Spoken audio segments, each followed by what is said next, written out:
예, 반갑습니다. 혹시 지난주에는 안 오셨고 오늘 처음 오신 분 계세요? 예, 알겠습니다. 지난주는 제 개인적인 사정 때문에 수업을 진행하진 않았고요. 예, 예.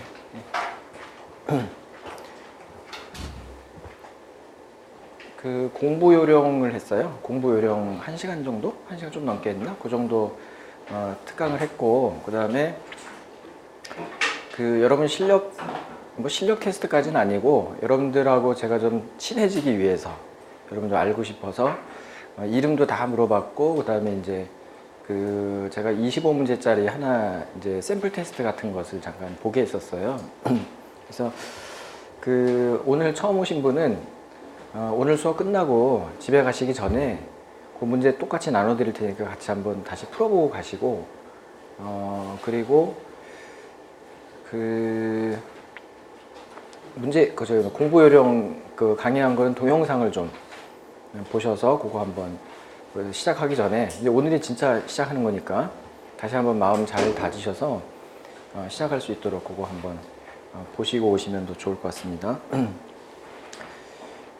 저희가 이제 한 달짜리를 기초 강의를 먼저 하고, 그 다음에 이제 본격적으로 기본 강의 이렇게 하도록 커리가 짜져 있어서, 제가 기초 강의를 경영을 1번, 그 다음에 재무를 1번, 회계를 2번 이렇게 하려고 그래요. 그래서 지난주에 오셔갖고 이 모의고사 25문제짜리를 푸신 분들 이제 보니까 3분이 좀 실력이 좀 있으시고, 3분이 뭐 이름은 얘기 안 하겠습니다. 나머지 분들은 성적이 똑같으세요. 거의 똑같아. 거의 똑같은데 공통점이 뭐냐면은 회계나 재무 쪽을 많이 틀리셨어요. 회계나 재무 쪽을 되게 쉬운 문제거든요.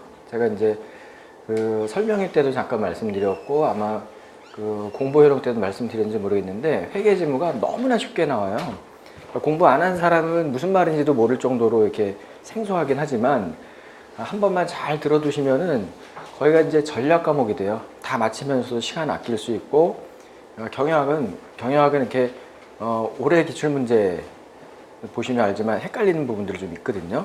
또 일부러 어렵게 되는 문제들도 있거든요. 그러니까 그런 부분들도 우리가 뭐 대비가 돼야 되겠지만은, 기본적인 쉬운 문제들을 완벽하게 맞히면서 시간을 아끼지 않으면 그 어려운 문제에서, 그러니까 시간 싸움이거든요, 결국. 여러분 실력 차이는 별로 없게 돼요. 똑같은데 시험 현장에서 내가 얼마나 이게 당황하지 않고 문제를 계속 추가로 더 생각해보고 요게 실력이거든요. 근데 그거는 시간이 많이 남으면 가능해요. 근데 시간이 없으면, 예를 들어서 이제 막 시험 감독이 10분 남았습니다, 5분 남았습니다 이렇게 시작하면 그 다음부터 생각이 안 돌아가. 뭐 경험 있는 분들 아시겠지만 그 시간도 되게 귀한 시간인데, 마음이 막 급해갖고 답안지만 빨리 해야지 뭐, 그렇죠? 그런 생각밖에 안 나지 이게 머리가 안 돌아가거든요. 그래서 모든 게 시험 싸움이에요. 저희는 그냥 내년도 시험장에 맞춰서 공부하는 거예요. 저는 여러분들한테 쓸데없는 거 하나도 안 할 거예요. 그냥 시험에 꼭 나올 것만 위주로 하면서 문제 푸는 요령, 시험장에서 어려운 문제 만났을 때, 또는 공부 안 하고 모르는 문제 만났을 때 대처하는 요령, 이런 것들을 해드릴 거예요. 그렇기 때문에 시간을 아끼고 전략하기 위해서는 회계나 재무를 좀 하실 필요가 있어요. 근데 이제 저희가 오늘은 일단 경영 기초를 하고, 그 다음에 다음 주에 재무 기초를 하고, 그 다음 주에 회계 기초를 할 건데, 그것만 들어도, 그 기초만 들어도 서너 문제 맞힐 수 있어요. 그 정도로 쉬워요, 회계 재무가. 기초만 들어도. 근데 저는 이제 1년짜리 과정이기 때문에 거기다가 좀 하고 싶은 걸 조금씩 더 넣어서 아마 넓혀 나갈 건데, 그만큼 이 기초 과정이 중요한 거예요. 그래서 잘 들어두시고, 오늘은 이제 경영학을 한번 해볼게요. 그래서 하고, 제가 지난 시간에 이제 공부하는 요령을 하나 말씀드린 적이 있는데, 하나만 더 추가하고 이제 수업 들어갈게요. 이제 오늘 저한테 여기서부터 여기까지 이제 배웠어요. 그래서 요거를 배운 거를, 제 수업은 예습은 하나도 안 해오셔도 돼요. 완전히 제로, 깡그리 모른다, 하나도 모른다고 치고 오셔도 돼요. 그러니까 예습은 해오지 마시고, 대신에 수업 끝난 것을 복습을 이제 하셔야 됩니다. 복습은 되게 철저히 하게 하셔야 되는데, 복습할 때 머리에 남으려면 노트 정리를 하시는 게 좋아요. 그래서 압축하고 요약해서 기호로 만들어서 노트 정리하시면 많이 남아요, 머리에. 그래서 그걸 이제 연습을 하시는데, 노트 정리 요령은 지난 시간에 이제 말씀드렸으니까 오늘은 생략하고, 이제 오늘 요거 배우고 나서 여러분들이 여기까지 복습을 이제 할 거 아니에요. 이만큼 복습한 다음에, 제가 이제 다음 시간에 오면은 저는 수업을 이렇게 갈 거 아니에요. 이렇게. 그쵸? 이렇게 할 건데, 여러분은 복습을 이렇게 하셔야 돼요. 그 다음날 복습은. 그러니까 요거는 수업이에요. 여기 수업. 여기는 수업 하면서 이제 복습도 진도가 같은데, 다음 시간부터는 무조건 저는 이렇게 나가요. 여기서 또 수업 이렇게 할 거예요. 근데 여러분 복습은 이렇게 하셔야 돼. 그러니까 오늘부터 내년도 시험날까지 이제 복습하려고 책상에 앉으면 첫째 페이지부터 펴세요. 맨 첫째 페이지부터 펴서 또 보고 또 보고 또 보고 이렇게 해서 계속 보는 거예요. 근데 이게 시간 낭비 같은데 나중에 몇 번만 반복하면요, 이거 보는데 10초도 안 걸려요. 다 아는 거예요, 어차피. 근데 이걸 안 보고 그냥 넘어가고 며칠 있다 보는 거하고 매일 이렇게 보는 건 완전 천지 차이거든요. 그러니까 오늘 공부 처음 시작하는 날이니까 공부 요령 자체가 무조건 책 피면 1페이지부터 피세요. 그래서 이제 배운 데까지 보고, 그죠? 그리고 또 다음날 또 책 피면 또 1페이지부터 또 배운 데까지 이렇게 하셔야 돼. 그러면은 어차피 제 수업 안에서도 제가 6회독을 해드린다고 했는데, 제 수업 외에 여러분이 복습이 수십 회독이 되는 거예요. 복습을 하시면. 그러고도 떨어지면 말이 안 되지. 그래서 공부를 안 해서 떨어지는 건 당연한 건데, 이렇게 하고도 떨어지면 말이 안 돼요. 무조건 붙게 돼 있다고 걱정하지 마시고, 복습은 무조건 항상 여기서부터 시작했어요. 여기서 이렇게. 그 다음날은 여기서부터 이렇게 가세요. 진짜 지겹더라도 이렇게 하시면 진짜 도움이 되실 거예요. 그래서 그러면은 이게 여기서부터 여기까지가 다 연결되게 돼 있어요, 공부가. 그래서 이게 따로따로 하지 마시고 쭉 연결해서 하시는 게 좋아요. 그렇게 하시고, 또 하나는 복습을 하는데, 복습을 언제 하는 게 좋으냐. 자, 오늘 수업 끝나고 집에 가서 복습을 하는 게 좋은지, 저녁에 뭐 9시부터 10시 사이에 저녁에 하는 게 좋은지, 아니면 모았다가 주말에 토요일, 일요일 하는 게 좋은지, 아니면 수업 끝나서 그 자리에서 바로 하는 게 좋은지, 어떤 게 좋을 것 같으세요? 복습을 언제 하는 게 좋아요? 그 자리에서 하는 게 좋아요. 그쵸? 만약에 아무리 여러분이 머리가 좋아도 주말에 하겠다 그러면 한 70%는 까먹을걸요? 공부한 거에. 여러분이 아무리 집중해서 수업을 잘 들어도 주말까지 가면은 그 중에 70%는 날아가요. 그죠? 그럼 내게 아니에요. 처음부터 다시 하려면 공부 진짜 힘들어요. 수업 들어보시면 알지만 되게 재밌고 쉬워요. 그게 다 이해가 가거든요. 근데 그거를 일주일 지나면 어려워져요. 막 생소한 용어들 많이 튀어나오고. 그래서 이게 내 걸 만들려면 집에 가서 해도 안 돼요. 그러니까 여기서 딱 끝나자마자 집에 가는 거 서너 시간 지나고 나면은 한 20, 30%가 날아가요. 참 사람이 참 그만큼 약해요. 그러니까 가능하다면 그 자리에서 끝나자마자 하는 게 좋고, 또 하나는 만약에 이제 끝나자마자 복습하시면, 제 수업 이제 들어보시면 알지만 보통 1시간에서 1시간 10분 정도 하고 쉬거든요. 근데 그 1시간짜리 수업을 여러분이 즉시 바로 복습을 하시면 5분이면 끝나요. 복습 시간이 5분에서 10분이면 되거든요. 근데 1시간짜리 수업을 집에 가서 하면은 1시간 정도 걸리고, 주말에 하면 3시간 정도 걸려요. 복습하는데. 공부해 보신 분들 다 동의하시죠? 그러니까 복습은 그 자리에서 끝나서 하는데, 그걸 다시 읽는 게 아니라 요약해서 정리하는 거예요. 요약해서. 이거 여기가 중요한 것 같은데, 내가 틀리는 부분이 뭘 것 같은데 이거 어떻게 외우면 좋을지, 이렇게 하는 거예요. 그래야 재밌거든요. 똑같이 반복해서 읽지 마시고 생각을 해갖고 요약하고 그런 거를 하시는데, 그래서 저는 쉬는 시간을 충분히 드려요. 충분히. 왜냐면 화장실도 갔다 오셔야 되지, 너무 바빠서 와서 식사 못 하시는 분들 막 배골 공부하면 힘드니까 그런 거 해결하시라고 쉬는 시간을 충분히 드리니까 그 시간에 복습까지 다 끝내놓으세요. 그러면 다음 수업도 재밌고 더 쉬워요. 그렇죠? 그리고 수업 끝났을 때 바로 가지 마시고 한 10분에서 20분은 여기 앉아가지고 복습을 해놓고 가세요. 그럼 마음도 편하잖아. 그리고 다른 과목은 딱 그때 가서 하시고. 그러니까 제 과목만큼은 그것만 여러분이 좀 약속 지켜주시면 제가 확실히 보장해 드립니다. 여러분이 제 수업만 끝까지 따라오시면. 그리고 이제 제가 했던 아페기수 학생들도 다 다 그렇게 해서 제가 수업이 만약에 5시 반에 끝난다 그러면 6시까지도 계속 앉아있어요. 그 자리에. 그게 제일 좋아요.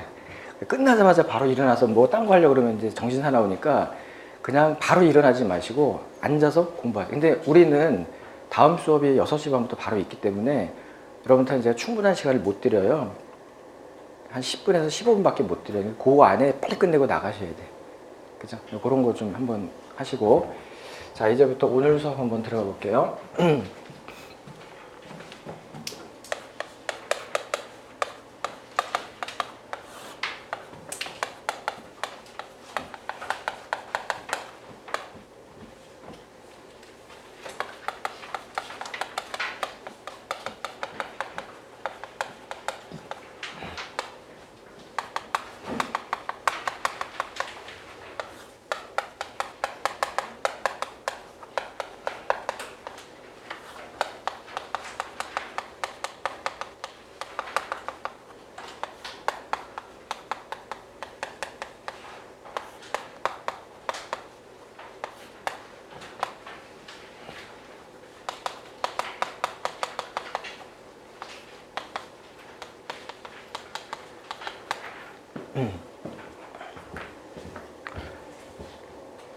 자, 우선 경영학이라는 과목이 어떻게 이루어져 있는지를 제가 잠깐 소개해 보는데, 둘, 넷, 여섯, 9개의 과목을 제가 강론을 써드렸어요.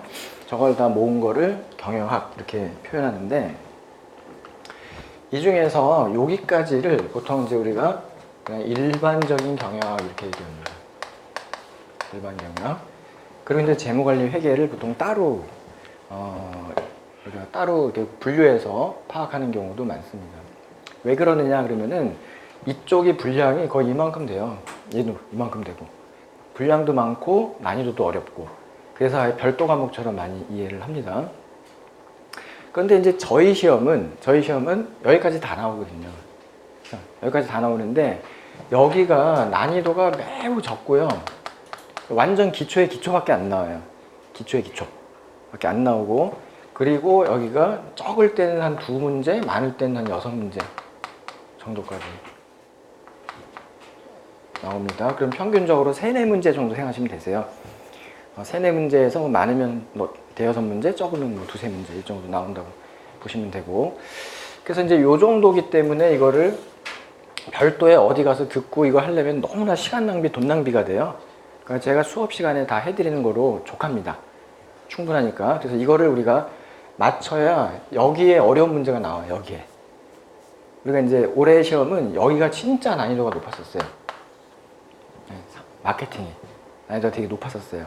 근데 우리는 이제 그것까지 감안을 해서 수업을 이제 해야 되고 여러분들 준비해야 되기 때문에 여기를 포기하지 않았으면 좋겠고요. 그 다음에 여기가 한 문제가 나온 적이 있었어요. 한 문제가. 그쵸? 여기 되게 곤혹스러워요. 그래서 다른 시험 중에 무슨 뭐 노무사라든지 뭐 경영지도사라든지 뭐 가맹거래사 이런 데서는 이쪽이 서너 문제가 나와요. 이쪽이 서너 문제가. 근데 이걸 제가 왜 소개하냐면은 말씀드린 것처럼 우리 시험은 아직 정착이 안정화가 안 됐기 때문에 어느 쪽으로 갈지를 이제 방향을 정하고 있거든요. 그래서 이제 뭐 2017년도는 뭐 안 냈다가 2018년도는 냈다가 또 19년도 안 냈다가 이런 식으로 하면서 이제 약간 이렇게 찔러보는 거예요. 권투하면 잽 날리듯이 어떻게 반응하는지 한번 보는 거예요. 근데 어쨌든 한번 소개가 됐기 때문에 우리가 여기를 무시할 수는 없어요. 그죠? 근데 얘도 좀 성격이 많이 달라. 그래서 요것도 제가 약간 별도 개념으로 해서 나중에 뭐 특강 형태로 아니면은 별도 요약집을 하나 따로 만들어가지고 여러분들이 시험장에 들어갔을 때 좀 이렇게 쉽게 대처할 수 있는 거. 그러니까 빈출 문제 위주로. 다른 시험에서 많이 다루는 문제 위주로 해서 제가 정리해 드릴 거예요. 정리한 거 다 갖고 있어요. 근데 이걸 먼저 할 이유는 없고 빈도수도 적고 하니까 제일 나중에 해드릴 거고, 여기가 이제 메인인데 이 되게 이제 과목이 많아 보이지만 보통 경영 전략이요 한 5에서 10% 정도 나온다고 생각하시면 돼요. 5에서 10% 정도 나오고, 계량과 생산을 합쳐서 여러 번 시험은 아직은 적게 나왔기 때문에 그냥 똑같이 한 10에서 15% 정도, 조금만 얘보다 높다고 한번 생각해 보시고, 그 다음에 이제 조직 인사가 성격이 같아서 여기가 30% 플러스 마이너스 알파, 여기가 30% 플러스 마이너스 알파, 이렇게 지금 이루어지고 있어요. 현재 시험 분포가. 그러니까 조직 인사 합쳐갖고 한 과목, 그다음에 마케팅이 한 과목, 그다음에 나머지 뭐 한 과목 정도 이렇게 생각하시면 얼추 비슷해요. 공부량이나 뭐 여러분이 투입하는 시간이나 이렇게 하시면 됩니다. 오늘은 요거를 할 건데 이것도 뭐 기초 개념이니까 다는 못할 거고 경영 전략의 기본적인 뭐 골격 이런 걸 제가 소개할 건데 왜 이걸 제일 먼저 하냐면은 이 전략이라는 과목이 경영에 들어온 것은 얼마 안 돼요. 한 20년 정도밖에 안 됐어요. 그러니까 교과서에 본격적으로 등장하고 학교에서 커리로 이제 사용하기 시작한 건 20년 정도밖에 안 됐는데 이게 경영학에 도입된 이후에 이 나머지 책들이 다 새로 쓰여지는데 어떻게 쓰여지냐면 생산관리 전략, 조직 전략, 인사관리 전략, 마케팅 전략 이런 식으로 책들이 쓰여지고 있어요. 그 말은 뭐냐면 이 전략적 사고, 전략적 마인드가 이 경영 전반에다 주는 영향이 굉장히 높았다는 거예요. 그래서 이 전략적인 틀 이런 것들 이해하는 게 매우 중요하고 또 여러분들은 오늘 듣고 나면은 이걸 이용해서 공부 전략을 짤 수가 있어요. 공부 전략. 지금은 수험 전략, 공부 전략이 제일 중요하죠. 나중에 이제 애인 사귀려면 애인하고 사귀기 위해서 뭔가 전략이 있어야 되잖아요. 그렇죠? 그런 것도 다 해당돼요. 다. 이런 것들이 이거를 잘 알아두시면 나중에 마케팅도 쉽게 이해할 수 있고 모든 과목들을 그런 기초 개념이라서 이제 오늘 할 겁니다. 근데 오늘 이제 하루에 다 할 수는 없어요. 이게 한 서너 번 정도 가는 주제인데 오늘 한 번에 제가 일단 가장 중요한 거 위주로 압축시켜서 해드릴 거예요. 자, 그러면 이 경영 전략 첫째 페이지를 펴시면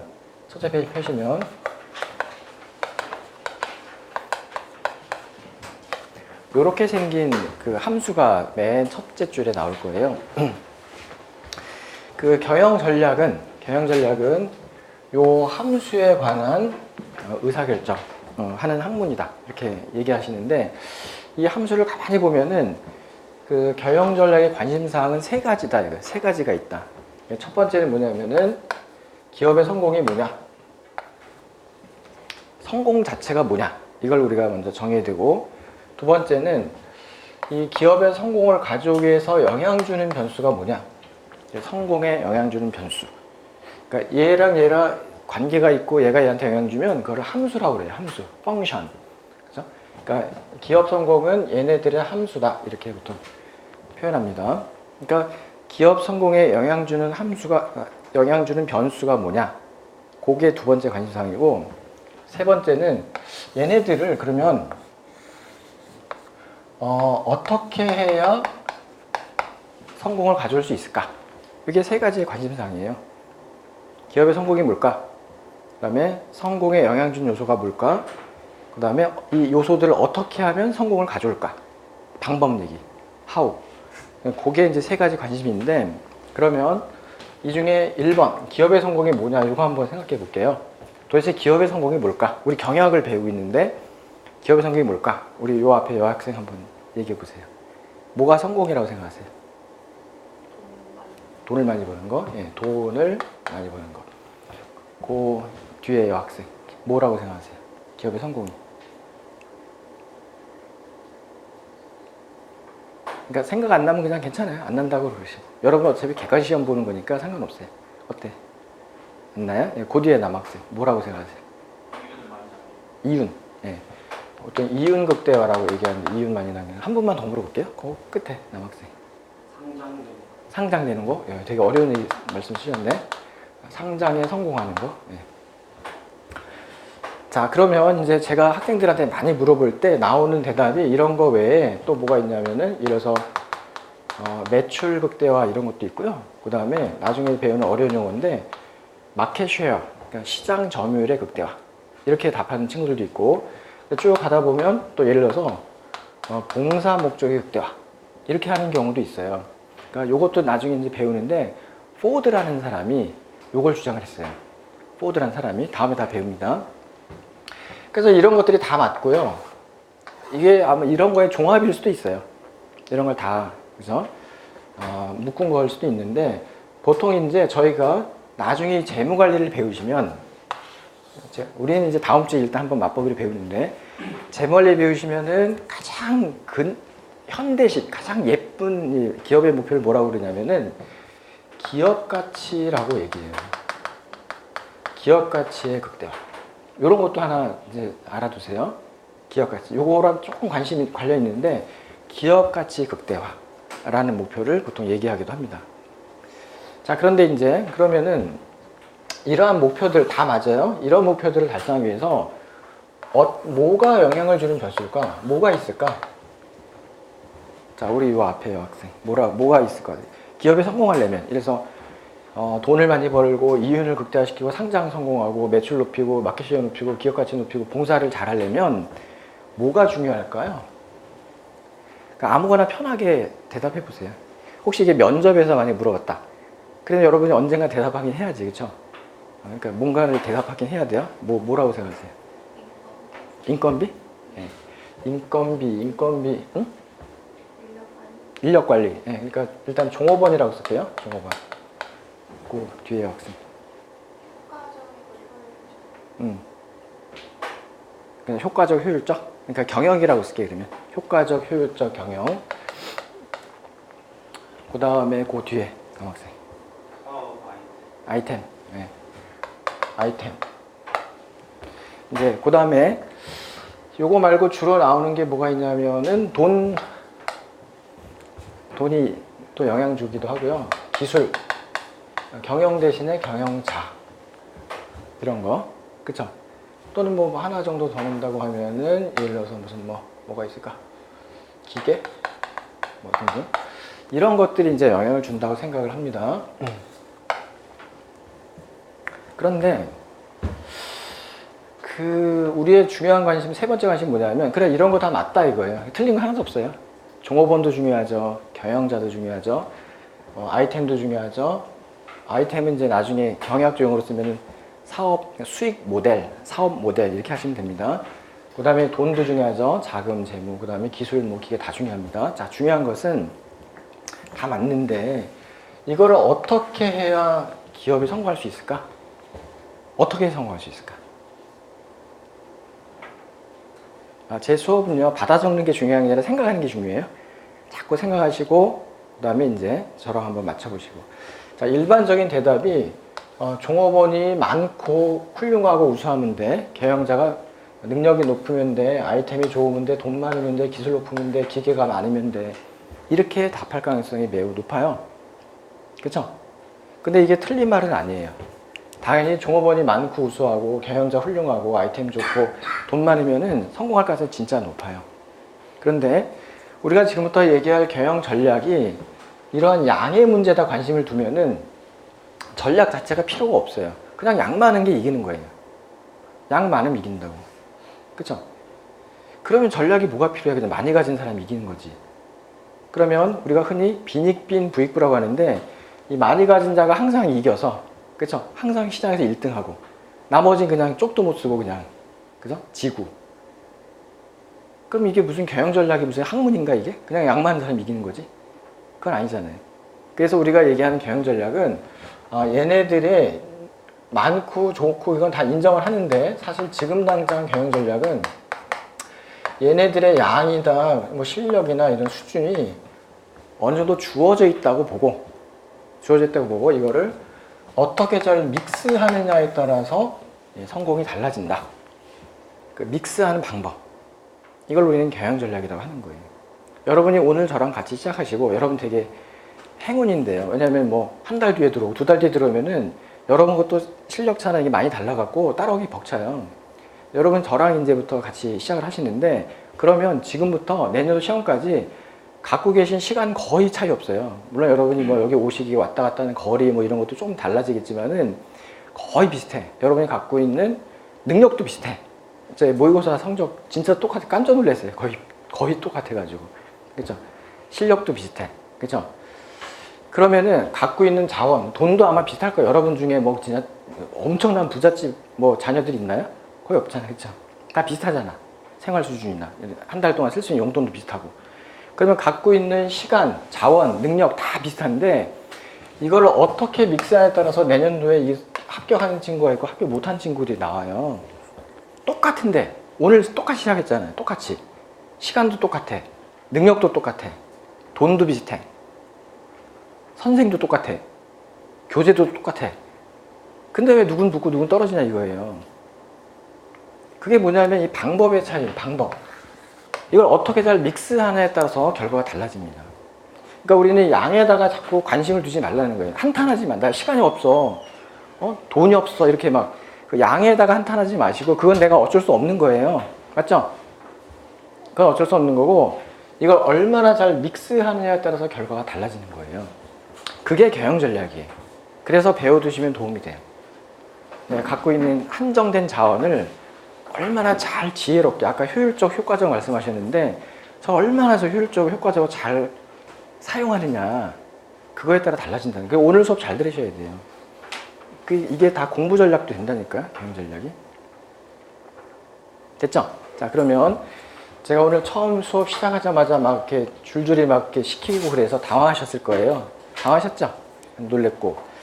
저는요, 그 강의 경력이 굉장히 길어서 다양한 강의를 해봤는데 제일 학습 효과가 높은 게 뭐냐면은 이렇게 대화식으로 질문하는 게 제일 좋아요. 왜냐하면 제가 요 앞에 분 질문할 때 뒤에 분은 엄청나게 생각해요. 나한테 물어볼 것 같아가지고. 그렇죠? 그게 공부가 되는 거거든요. 생각을 하는 게. 그래서 저는 되게 좋게 생각하는데 다만 이게 공부 시간이 한정돼 있어서 그렇게 하면 진짜 오래 갔잖아요, 지금. 그렇게 못해. 오늘 이후는 질문을 못해요. 그럼 어떻게 할 거냐면은 제가 질문하고 제가 바로 답변할 거예요. 여러분 다 질문하고 싶은데 마음은 그러는데 그러면 시간 너무 많이 낭비가 되니까 제가 질문하고 제가 답변할 건데 그 사이에 잠깐 시간 드릴 테니까 혼자 생각해서 속으로 대답을 해주세요. 그리고 크게 대답해도 돼요. 수업 시간에 틀려도 아무 상관없어요. 저는 수업 시간에 막 질문해도 돼요. 손 들고. 그때그때 생각나는 거 막 질문하는 게 되게 좋은 공부 방법이에요. 그냥 남겨두고 밤에 가서 해야지. 주말에 가서 해. 이건 그렇게 하면 안 돼요. 그냥 순간순간 생각나는 거 막 던지세요. 그게 진짜 헛소리라도 상관없어. 왜냐면 그 사람 생각한 거거든. 이게 듣다 보니까 좀 이상하다? 이렇게 생각나잖아요. 그걸 바로바로 해결하고 넘어가시라고. 그래서 제가 질문하고 제가 바로 답변할 테니까 그 사이에 잠깐 속으로 대답해 보시고 제 대답과 맞춰보세요. 맞는지 안 맞는지. 맞으면 여러분이 경영 마인드가 있고 실력이 갖추신 거고 안 맞으면 지금부터 고쳐나가면 돼요. 저하고 1년이라는 시간이 있어. 현재.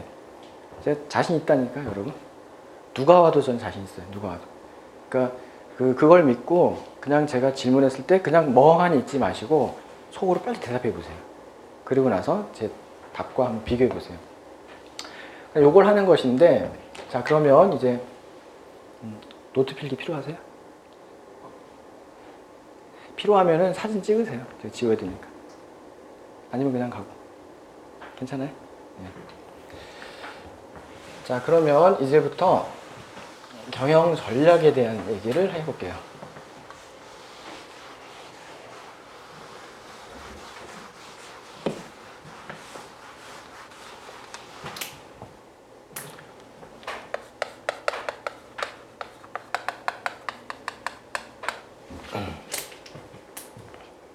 자,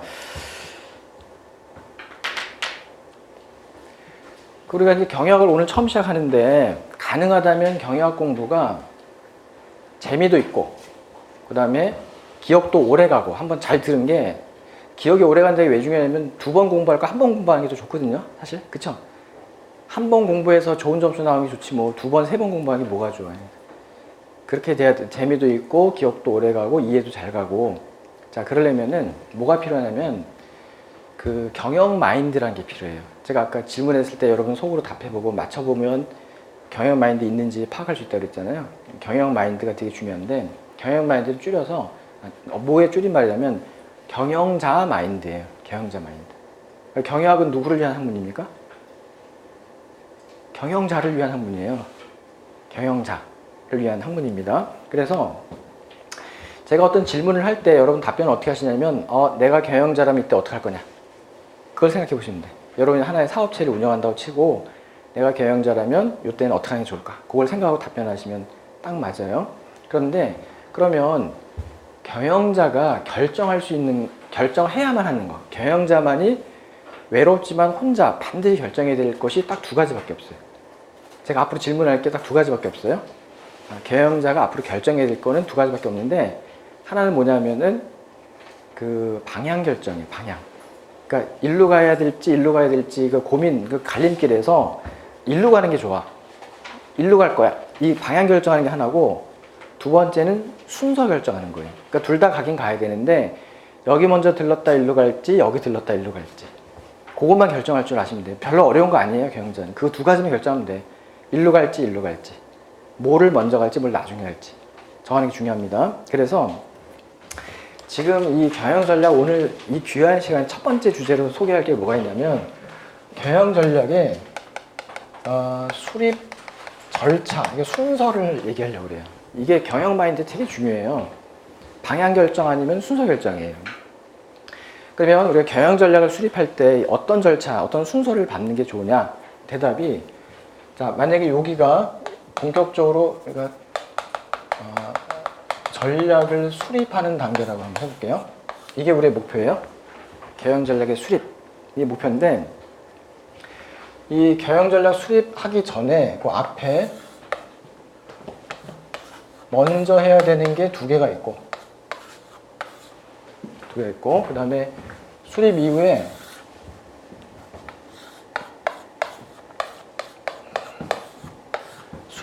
해야 될, 나중에 해야 될 게 두 가지가 있어요.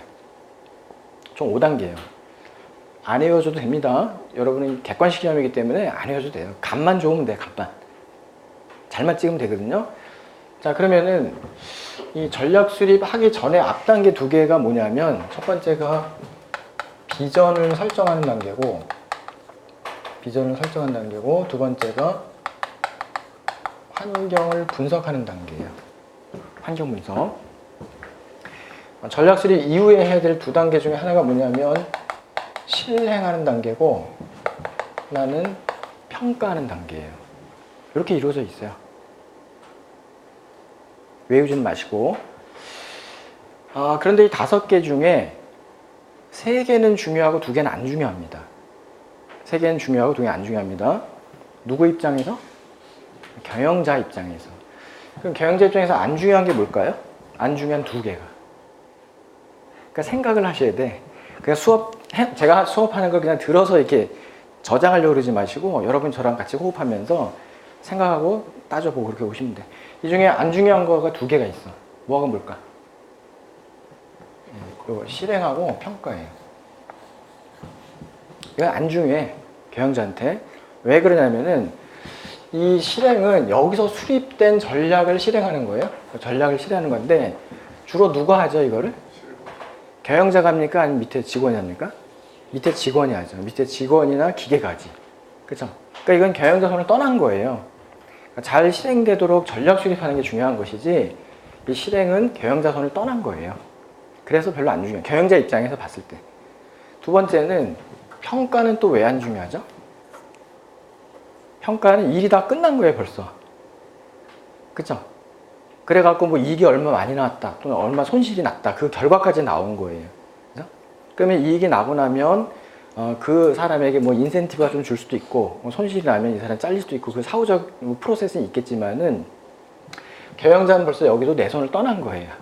벌써 결과까지 나온 이유기 때문에 내가 할 일이 아무것도 없어. 그죠? 그러니까 중요하지 않다는 거지. 이런 건 누가 중요하냐면은 교수나 아니면 외부 투자자들, 그러니까 주주나 채권자, 이런 사람들은 저 회사가 좋은 성과를 내고 있네? 투자하고 싶다? 돈을 빌려주고 싶다? 그런 결정할 때는 평가해야 돼. 좋은 회사, 내 돈이 한정되어 있기 때문에 여러 개 회사 중에 좋은 회사에 투자해야 되잖아요. 그럼 평가해야 돼. 또 교수들은 왜 관심 있냐면, 각 경영자들이 썼던 여러 가지 경영 전략 기법들 중에 요 기법을 썼더니 좋더라, 요 기법은 안 좋더라, 그런 것들을 여러 케이스를 모아가지고 어느 정도 일반화가 되면 이론으로 만들어서 교과서에 넣고, 그죠? 어떤 뭐 이론도 만들고, 그러려면 도움은 돼. 근데 경영자는 벌써 끝난 일이야. 그죠? 그러니까 이 둘은 안 중요하고 시험에 안 나옵니다. 그러면 이제 앞에 3개만 중요한데, 가장 궁극적 목표는 이거예요. 전략 수립하는 건데, 전략 수립하기 위해서는 앞에 2단계를 먼저 거쳐야 됩니다. 그러니까 경영학은 결국 방향 아니면 순서거든요. 방향 결정 아니면 순서 결정인데, 지금은 순서를 한번 얘기해 보는 거예요. 그럼 그 중에 첫 번째 비전을 설정을 하는 게 첫 단계인데, 비전이 뭐냐 그러면은, 비전은 요거는 미래의 바람직한 나의 모습. 이걸 우리가 비전이라고 그래요. 일단 중요한 초점이 미래의 바람직한 나의 모습. 이걸 비전이라고 그래요. 그럼 예를 들면은 그냥 시각적으로 보여드리면 더 쉬우니까 저 멀리 보이는 멋진 곳 또는 저 하늘에 떠 있는 멋진 별. 지금 내가 갖고 있진 않지만 가고 싶은 곳. 그걸 우리가 비전이라고 하면 돼요. 저 멀리 보이는 거. 자, 그러면 요 두 번째 환경 분석은 뭐냐면, 환경 분석은 요거는 현재의 나의 모습이에요. 현재의 나의 모습 되는 거예요. 그러니까 현재의 나의 모습이기 때문에 여기를 보통 우리는 출발점으로 이해하시면 되고, 저기 별을 도착점으로 이해하시면 됩니다. 그래서 이 출발점과 도착점이 결정이 돼야 그걸 연결하는 방법이 나오는 거예요. 출발점과 도착점이 있어야지만 그걸 연결하는 방법이 나올 수가 있어요. 예를 들면 출발점이 여길 때는 이 방법이 좋은 방법이에요. 그죠? 근데 반면에 출발점이 여기면은 이 방법이 더 좋은 방법이에요. 방법이 아예 달라져요. 출발점과 도착점에 따라서. 예를 들면 도착점이 여기에요. 그러면 이 방법이 더 좋은 방법. 완전히 달라요. 화살표 4개가 다 달라. 그리고 이게 화살표를 지금 구하고자 한 이 단계가 화살표 구하는 거거든요. 여기랑 여기 연결하고 싶어. 어떻게 가야 되지? 그러려면 항상 두 가지가 먼저 있어야 돼. 도착점, 목표. 저기는 미래 지점이에요. 출발점, 현재. 나의 상태. 이 두 가지가 있어야만 연결하는 방법이 나온다는 거예요. 순서 외울 필요 있습니까? 없죠? 당연히 그냥 이해가 되는 거지. 자, 그러면 우리가 비전에 대한 얘기 조금만 더 해드리면, 그 비전하고 유사한 용어 중에 미션이라는 단어가 있어서 이걸 좀 비교할 줄 아시면 좋겠어요. 미션과 비전. 너의 미션이 뭐냐? 너의 비전이 뭐냐? 우리가 그냥 통상적으로 대화할 땐 비슷하거든요. 근데 이제 이 경영 안으로 들어오면 좀 구분하셔야 돼요. 미션과 비전이 비슷하지만 뭐가 다르냐? 그러면 이제 결론적으로 얘기하면 이쪽이 더 큰 개념이라는 거예요. 미션이 비전보다 큰 개념이다. 그래서 이제 큰 개념이라는 건 뭐냐면, 얘는 궁극적인 목표가 되고, 얘는 구체화된 목표. 근데 구체화된 목표인데 약간 숫자화된 또는 약간 얘보다 상대적 단기인 구체화된 목표를 말하는 거예요. 그러면 예를 들어서 비전에 얘가 뭐가 있냐? 그럼 대답을 예를 들면요, 그 5년 내에 매출 100억 달성 이라든지, 아니면 3년 내에 아까 잠깐 보신 마켓쉐어 60% 달성 한다든지, 그럼 뭐 10년 내에 세계 3위 한다든지. 이게 비전이에요. 그러니까 약간 상대적으로 약간 단기면서 숫자로 표현된 그런 목표를 말하는데, 5년 내 100억, 3년 내 60%, 10년 내 3위. 이런 게 비전인 거예요. 그런데 기업은 뭐 5년이나 3년, 10년 있다가 없어집니까? 그렇지 않잖아요. 궁극적 목표는 따로 있어요. 아까 여러분이 얘기했던 뭐 이윤 극대화, 뭐 매출 극대화, 뭐 기업 가치 극대화, 이런 것들이 궁극적 목표, 봉사 목적 극대화, 이런 게 궁극적 목표가 될 수 있는데, 그런 걸 달성하기 위해서 이렇게 우리가 이걸 달성하기 위해서 구체화된 목표를 한 번 더 세우는 거예요. 근데 이런 게 나오려면 이게 있어야 돼. 출발점과 도착점이 정확해. 그쵸? 여러분도 다 이런 걸 갖고 계시죠?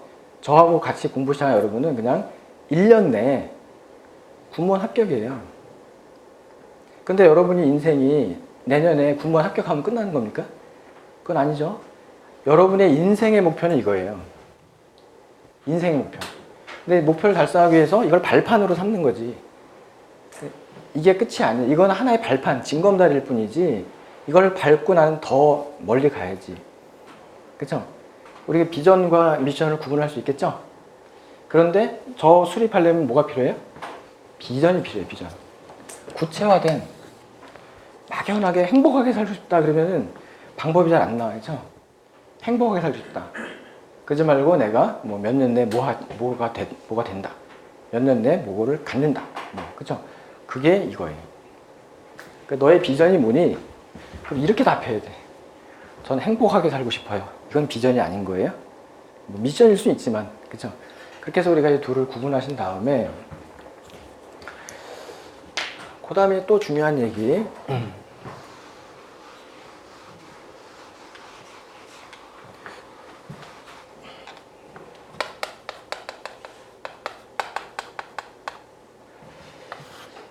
자, 두 번째가 그러면 저 멀리 보이는 멋진 곳 비전을 설정하고 나면은 이제 현재 나의 모습을 분석해야 되는데 현재 나의 모습은요 그 외부 그러니까 환경 분석인데 출발점을 이제 분석하는 것인데 이게 둘로 나눠져 있어요. 외부 환경 분석하고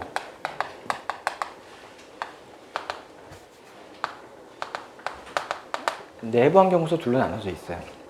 경영학은 순서의 학문이, 이건 경영학뿐만 아니라 다른 것도 다 마찬가지인데 외부를 먼저 하고 내부를 나중에 합니다. 외부 환경 분석 먼저 하고 내부 환경 분석 그 다음에 합니다. 그러면 이제 외부 환경 분석이 뭐냐 그러면은 외부 환경 분석은 그냥 결론부터 얘기 드리면 이걸 보통 우리가 OT 분석이라고 하는 걸 합니다. 내부 환경 분석은 SW 분석이라는 걸 합니다. 이거 아마 공부하셨던 분이나 많이 상식적으로 아시는 용어예요.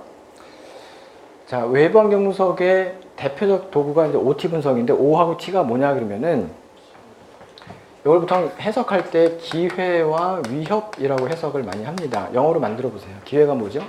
opportunity, 그 다음에 threat 이런 단어가 있어요. opportunity, threat.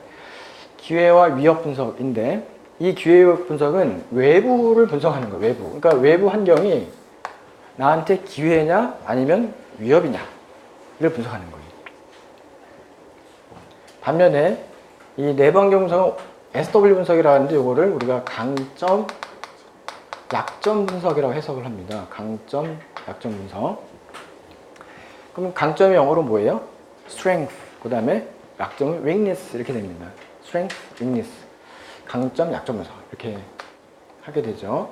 다음에 이제 심화반을 오시면 이걸 구체적으로 비교하는 여러 가지 얘기를 하지만 지금 러프하게 알려드리면 이 외부 환경 분석은 대개 모두에게 공통으로 적용되는 환경이에요. 모두에게 공통. 만약에 내년도 시험이 군무원 시험이 매우 어렵게 나왔어요. 난이도 상의 상, 그죠? 그러면은 그 좋은 거예요, 나쁜 거예요? 저는 항상 문제가 어렵게 나올수록 더 좋게 생각을 해요. 왜냐면 그 푸는 능력 갖고 있는 사람은 거기서 수도 없이 많은 사람을 쓰러뜨리고 올라가거든요. 한 문제 차이로. 어렵게 나오면 되게 좋아요. 여러분 능력만 갖고 계시면. 근데 그건 중요한 게 아니라 내년도에 시험이 어렵게 나오는 거는 이쪽이에요, 이쪽이에요? 이쪽이지. 모두에게 똑같아. 시험 본 모든 사람에게. 그쵸? 그런 게 이게 외부 환경 분석이에요. 그러면 이거 나중에 또 어떻게 분석할 수 있냐면 이건 내가 통제할 수 있어요, 없어요? 통제할 수 없어. 통제할 수 없기 때문에 이 환경에 대해서는 잘 적응하는 게 목표가 돼요. 그쵸? 시험이 어렵게 나왔을 때도 적응해야 되고 쉽게 나왔을 때 적응해야 되고 그런 게 일단 목표가 돼요. 반면에 이 내부 환경 분석은 강점, 약점 분석하는데 이거는 나만의 고유한 환경이에요. 내가 처한. 그죠? 그래서 이제 이거를 강점, 약점 분석 이렇게 얘기하는데 물론 이것도 환경이니까 통제가 조금 어렵지만은 얘에 비해서는 어느 정도 통제가 가능합니다. 시간만 충분히 주어진다면. 그죠? 그렇게 우리가 분류해낼 수 있고요. 예를 들면은 내년도에 재무관리가 5문제가 나왔어요. 여러분이 재무관리 공부가 된 상태야. 딴 애들은 포기했어. 회계재무 포기한 애들 많거든요. 여러분 5문제를 이제 붙을 만큼 실력 갖췄어. 그럼 이쪽인 거지, 그때는. 그죠? 근데 내가 몇 과목을 포기했어. 영 안 맞아, 나랑. 그죠? 그러면 이런 느낌을 갖고 시험 들어가면 안 좋아요. 들어가는 그 정신력 자체가. 다 보긴 봐야 돼. 어쨌든 이렇게 됐고요. 그러면은 우리는 이 둘을 모아서 SWOT 분석에 대한 걸 합니다. SWOT 분석. 이걸 보통 스왓 분석 이렇게 많이 읽는데 어떤 책은 토우스 이렇게 읽는 책도 있어요. 토우스 분석. 뭐 선생에 따라서 어떻게 나올지 모르니까 스왓 분석이 더 일반적입니다. 자, 그러면 스왓 분석은 어떻게 하는 거냐면 위에서 나온 외부 환경 O하고 T, 밑에서 나온 내부 환경 SW 이걸 모아가지고 리스트업을 하는 거예요. 쭉쭉쭉 이렇게 요거에 해당되는 요거에 해당되는 거 쭉쭉 이렇게 찾아서 여러분들은 좀 단순해요. 시험 환경, 시험.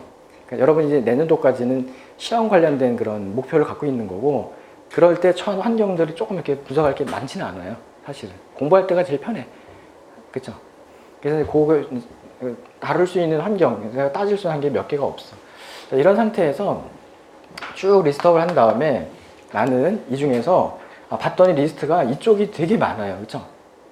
그러면 여기 위주로 전략 수립하면 되고 얼추 막 비슷하게 퍼져 있어. 그러면 섞어서 써도 돼요. 사실은 섞어서 이거랑 이걸 섞는다 이렇게 해서 상관없지만 어쨌든 만약에 내가 여기가 리스트가 많아서 여기서 전략을 수립한다면 요거는 기회를 활용하기 위해서 강점을 사용하는 전략을 수립하면 됩니다. 기회를 활용하기 위해서 강점 사용 전략. 여기는 기회를 활용하기 위해서 약점을 보완하는 전략. 여기는 위협을 극복하기 위해서 강점 사용 전략. 여기는 위협 극복하기 위해서 약점 보완 전략. 수립합니다. 때에 따라서는 4가지를 다 써야 될 수도 있어요. 그렇지만 대부분은 환경이 좀 단순하면 이 중에 하나만 딱 이렇게 되게 많아. 하나만. 여러분은 사실은 오늘 공부 시작하는 건 되게 유리한 거예요. 나중에 돼보면요. 모든 게 시간 싸움이거든요. 모든 게 시간 싸움이기 때문에 한 2달만 늦게 와도 그 따라잡기 되게 힘들어요. 여러분이 놀고 있는 게 아니잖아. 그쵸? 아무리 그 사람이 능력이 있어도, 그러니까 무조건 빨리 시작하는 게 좋아요. 어쨌든, 이렇게 해서 전략을 수립하는데, 이게 뭐냐면 전략 수립의 방향을 결정하는 거예요. 기회 활용해서 강점을 사용하는 전략 쪽으로 갈까? 전략은 완전히 달라져요, 방향은. 근데 이것에 의해서 결정되는 거예요. 그러면 이게 끝나면은 전략 수립으로 들어가는데, 전략 수립은 3단계 구조로 이루어져 있어요. 전략 수립은. 첫 번째가 기업 전략, 두 번째가 사업부 전략, 세 번째가 기능별 전략 이렇게 돼 있는데 역시 순서가 중요합니다. 순서가. 사업 전략, 기업 전략, 사업부 전략, 기능별 전략 이렇게 됩니다. 자, 이 중에서 기업 전략은 관심이 어디로 가는 게 좋겠냐 이걸 정합니다. 어디로 가는 게 좋겠냐. 이걸 더 단순하게 써드리면 방향을 결정합니다. 어디로 가는 게 좋겠냐. 방향 결정 문제고, 두 번째는 여기서 수립된 방향을 따르되, 이게 먼저입니다. 수립된 방향을 따르되 그럼 그 방향으로 가려면 어떻게 가는 게 좋겠냐.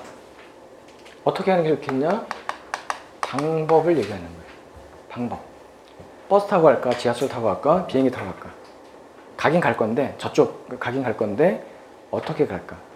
이거고, 이 세 번째 기능별 전략은 위에서 수립된 전략, 방향, 또 방법을 따르되, 그대로 따르되 주어진 자원을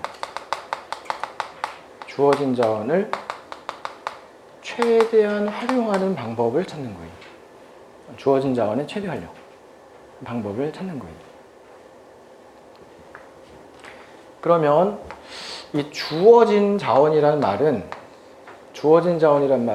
자원의 양이 변화가 된다는 얘기야, 안 변한다는 얘기. 주어진 자원, 그럼 자원의 양이 변해야 안 변해? 안 변한다는 얘기. 주어진 자원의 양이 정해져 있어요, 여기는. 그러면 여기는 주어진 자원이라고 했으니까 여기는 자원의 양이 변할까 안 변할까요? 변하는 거예요. 그렇죠? 이 방법 찾을 때 사람을 더 뽑아서 하자 이렇게 할 수도 있고 기계를 2대 더 놓고 하자 이렇게 할 수도 있는데 여기는 자원의 양이 변할 수 있어요. 여기는 자원량이 변하는 게 아니에요. 그러니까 주어진 자원을 최대 활용하는 거예요. 근데 이 주어진 자원의 최대 활용은 어떻게도 쓸 수 있냐면은 요거는 투입분의 산출의 비율로 써도 돼요. 투입분의 산출의 비율 써도 되고, 요런 거를 우리가 이제 생산 관리를 다음에 배울 때는 이거를 생산성 이렇게도 설명이 되고, 경제학에서는 이거를 경제성 이렇게도 얘기합니다. 그러니까 이 성이란 말이 붙으면 이게 끝으로 영어로 이게 어빌러티거든요. 어빌러티. 경제적으로 생산한 능력, 이거 생산 능력 뭐 이런 걸 말해요. 성이 붙으면. 근데 중요한 거는 이거를 경영에서는 이거를 어디다 써요? 이거를 효율성이라고 합니다. 경영에서는 이런 말도 쓰지만 효율성이라는 말을 더 많이 쓴다는 거예요. 효율성이라는 말을. 효율성은 영어로 efficiency라고 하는데 다음에 언젠가 만날 기회가 있을 거예요. efficiency 하는데, 이 효율성은 뭐냐면은 투입과 산출의 비율, 즉 단위가 %로 이루어지는 것을 효율성이라고 얘기해요. 단위가 %로 끝나면 이게 효율성입니다. 그럼 이 효율성과 반대되는 용어를 하나 더 아셔야 되는데, 그게 뭐냐면은 효과성이에요. 효과성. 이 효과성은 영어로 effectiveness라고 하는데, 이것도 다음에 만날 기회 있어요. 뭐 안 받아도 적어도 상관없어요. efficiency, effectiveness. 이렇게 영어가 좀 다릅니다. 그런데 이 효율성과, 여기는 단위가 제가 %다, 투입분의 산출율을 얘기했는데, 여기는 단위가 뭐냐면 이 효과성은요, O 아니면 X예요. 단위 자체가 O 아니면 X, 아니면은 성패 또는 성공과 실패, 이게 효과성의 단위예요. 효과성이 높다 낮다 그러면 성공이냐 실패냐, O냐 X냐 이렇게 판단이 서는 걸 효과성이라고 합니다. 자, 예를 들어 볼게요. 자, 예를 들어서 여러분이 미션이 나의 성공, 좀 추상적이지만 그렇죠? 이걸 달성하기 위해서 비전이 1년 내에 군무원 시험 합격. 아주 구체적이죠? 그죠? 합격. 또는 여기 사이에 군무원 뭐 수석 합격. 이렇게. 평생 편하려고. 그죠? 이렇게 이제 짭니다. 자, 요 비전이 설정한 데가 현재 나의 모습을 분석했어요. 내가 처한 외부 환경과 나의 능력 이런 것들을 분석한 다음에 방향을 짭니다. 자, 그럴 때 첫 번째 기업 전략은 어디로 가는 게 좋겠냐 이건데, 나는 군무원 합격이 비전인데 이렇게 대방역 나와서 오다 보니까 요리학원이네. 요리학원. 그죠? 요리학원에 등록해서 코피 터지게 공부해 보세요. 되나 안 되나? 죽어도 안 됩니다. 그거는 X 실패예요. 방향이 잘못되면 그냥 X예요. 근데 여러분이 요 학원에 오셔갖고, 우리 학원에 오셔가지고 공부를 시작합니다. 그러면 방향이 O예요. 무조건. 다만 사람에 따라 빨리 붙는 사람이 있고 늦게 붙는 사람이 있을 수는 있어요. 그거는 이쪽 문제예요. 방향을 잘 잡으면 무조건 성공하는 거예요. 방향을 잘 잡으면. 그걸 효과성 문제라고. 효과성.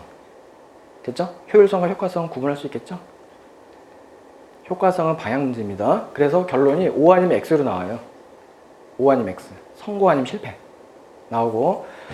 자, 그러면 예를 들어서 여기는 이제 합격인데요. 산출은. 제일 중요한 산출 합격인데, 어떤 사람은 1년 공부해서 합격한 사람이 있고, 어떤 사람은 2년 공부해서 합격한 사람이 있다고 쳐볼게요.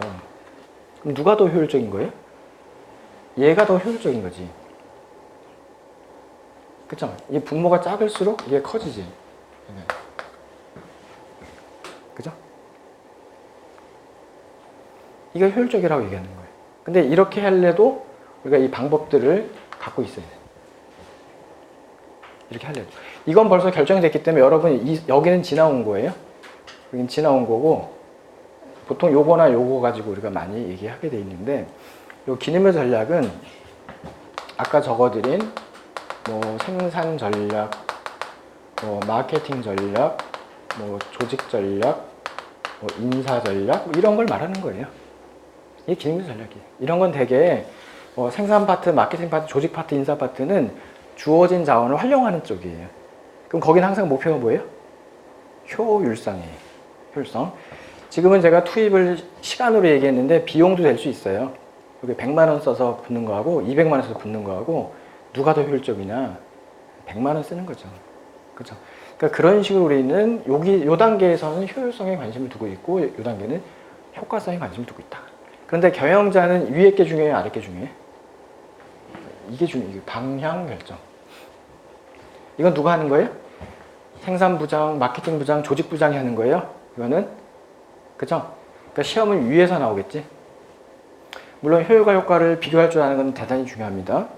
그렇게 이해해 두시고, 자, 그래서 시간이 많이 지났는데 여기서 잠깐 쉬었다가 그 다음 시간에 제가 이어서 할게요. 칠판 안 지우셔도 돼요.